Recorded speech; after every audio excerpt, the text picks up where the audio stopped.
Non-compete clauses in OBGYN contracts, and why the geography problem is more complicated than in most specialties. A geographic non-compete restricts where you can practice after you leave an employer.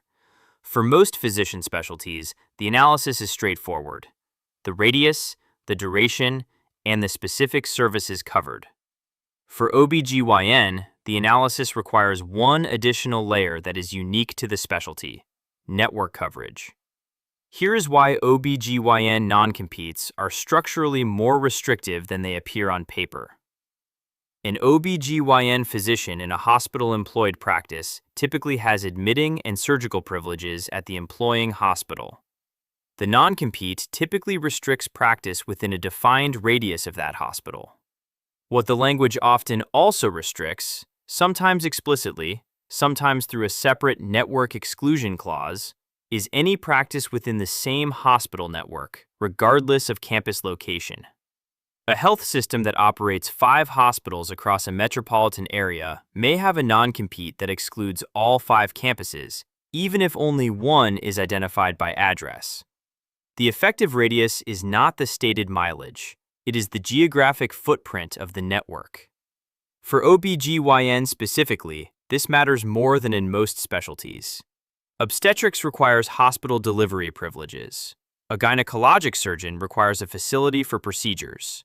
An OBGYN physician who is non-competed out of every hospital in a health system that dominates a regional market has effectively been excluded from practicing the full scope of OBGYN within that market, not just from one employer's patient panel, but from any hospital-based practice requiring credentialing in that geography.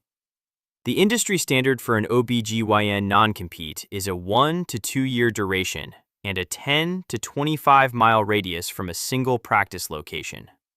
Multi-site employment, where the contract lists more than one clinic or hospital location, can extend the effective restricted zone substantially because the radius applies independently from each listed site. 3 questions to ask before signing. First, does the non-compete apply to a single named location or to all sites in the network? Second, does it restrict hospital privileges independently from outpatient clinic practice? Third, what constitutes a breach? Treating a former patient who follows you, or establishing any competing practice within the radius? The second question is the one most OBGYN physicians miss. A contract that does not restrict outpatient clinic practice, but does restrict hospital-based surgical and obstetric care, has effectively restricted the specialty's core clinical activities, regardless of what the non-compete language says on its face. A non-compete that reads as reasonable in isolation may function as a market exclusion once the hospital network geography is mapped. Run your contract through ClauseLine at ClauseLine.com.